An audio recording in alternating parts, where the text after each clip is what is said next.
Hello chers parents pétillants et bienvenue dans cette nouvelle vidéo.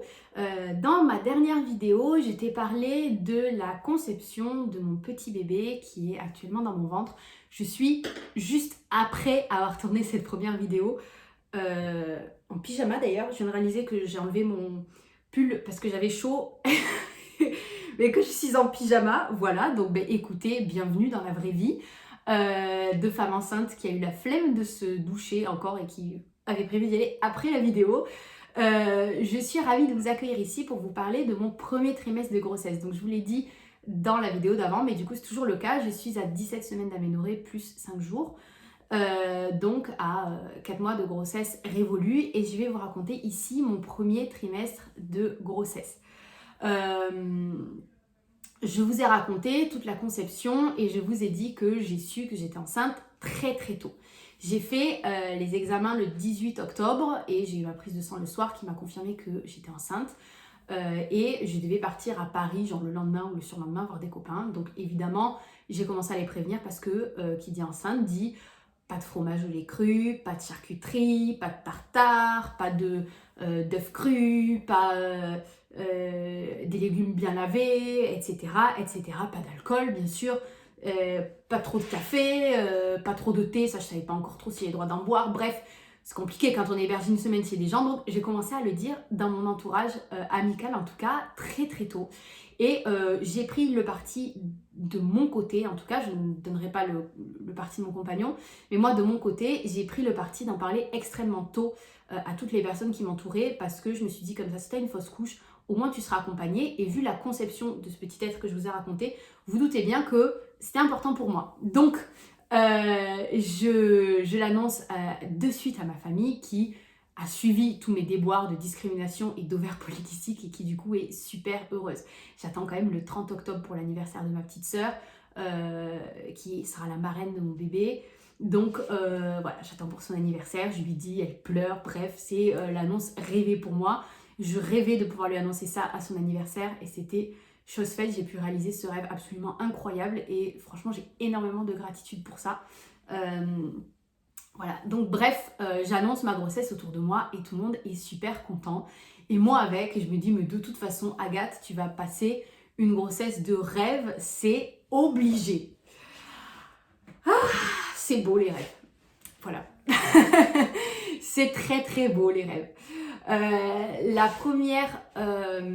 premier mot que je placerai tout en haut de la liste des choses que j'ai vécues pendant cette grossesse, ça serait nausée.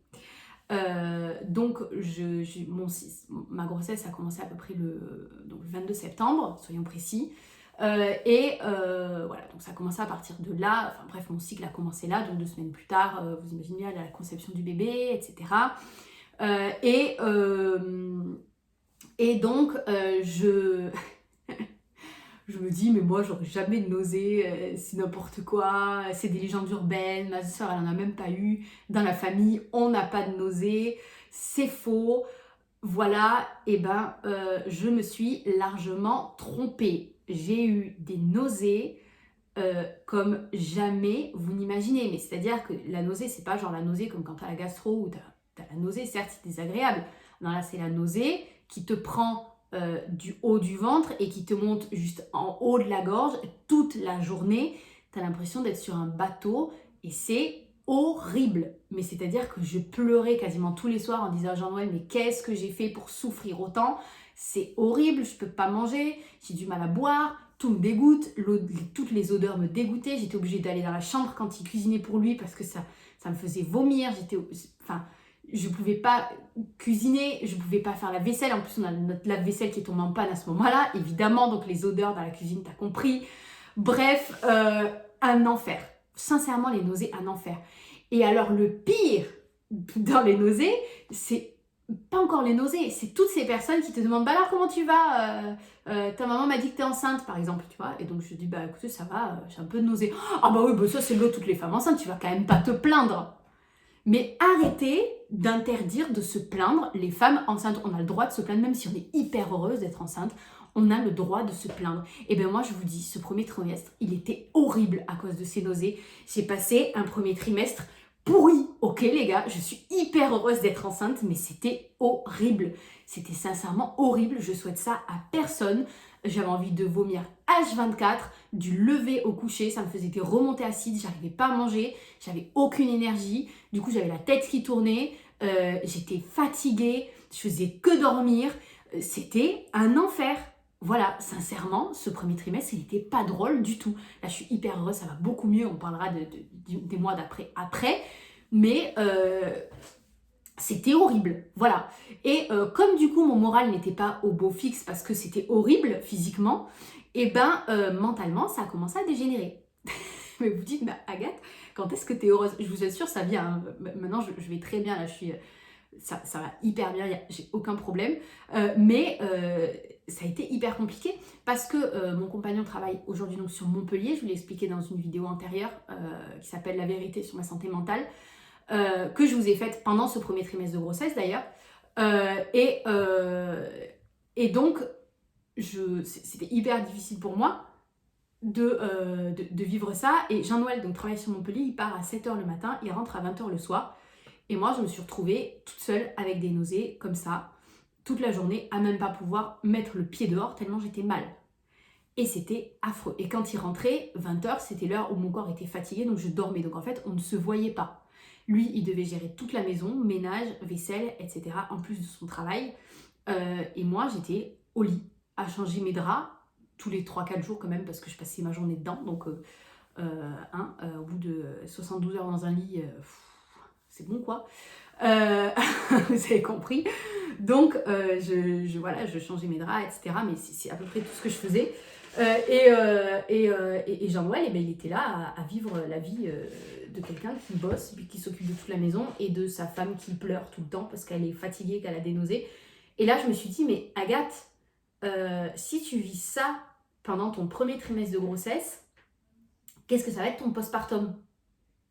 Waouh, j'aurais jamais dû me poser cette question. J'aurais jamais dû me poser cette question.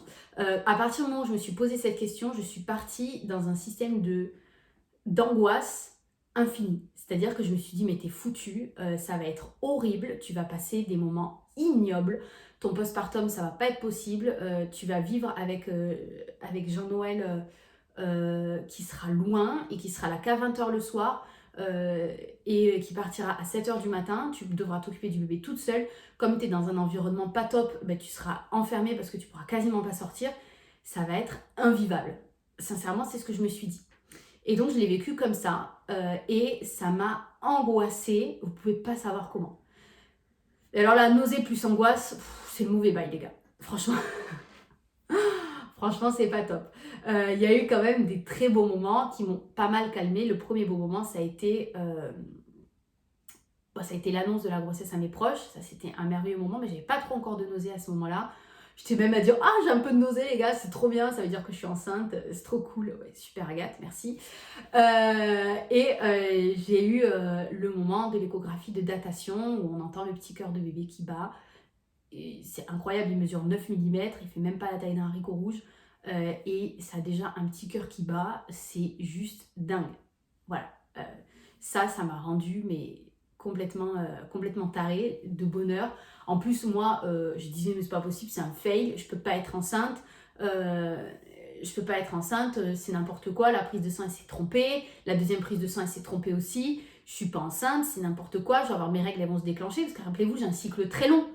Donc, moi, mes règles, elles arrivent tous les 2-3 mois. Donc, comme ça faisait pas 2-3 mois que j'avais pas eu mes règles, du coup, je me suis dit, mes règles, elles vont venir, c'est un vrai fail, c'est n'importe quoi, c'est mon corps qui veut me faire croire que je suis enceinte parce qu'il est sadique, alors qu'en fait, je le suis pas. Enfin, bref, des pensées complètement n'importe quoi, mais c'était vraiment mon état d'esprit. Et quand j'ai entendu le petit cœur de bébé, je me suis dit, ok, Agathe, t'es enceinte. Et là, j'ai pu quand même commencer à me projeter un peu plus, à savoir pourquoi je vivais ces nausées, pourquoi je vivais ces angoisses, pourquoi je vivais tout ça.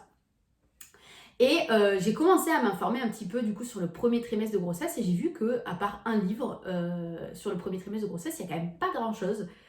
Et qu'il y a pour beaucoup de gens un tiers de grossesse, plus de 33%, enfin 33% d'une grossesse, parce que 3 mois c'est un tiers hein, sur 9 mois, enfin voilà, hein, vous avez compris, qui sont passés sous silence parce que parce que ça se dit pas. Voilà, on dit pas qu'on est enceinte, on dit pas que c'est le premier trimestre. On dit que c'est tout à fait normal d'être mal, d'être fatigué, d'avoir des nausées. On dit bah oui, bah tu dors, bah c'est normal, bah t'as des nausées, bah c'est normal, bah te plains pas, t'es enceinte, c'est bien. Et puis de toute façon, te réjouis pas trop en même temps parce que tu vas peut-être faire une fausse couche. Bref, j'ai trouvé qu'il y avait vraiment rien sur le sujet.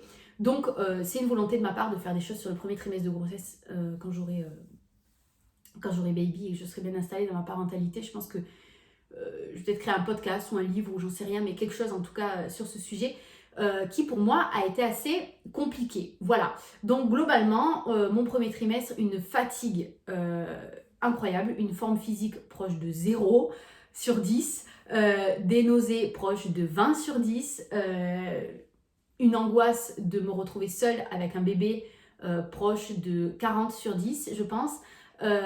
Mais un bonheur en même temps proche de 100 sur 10, largement.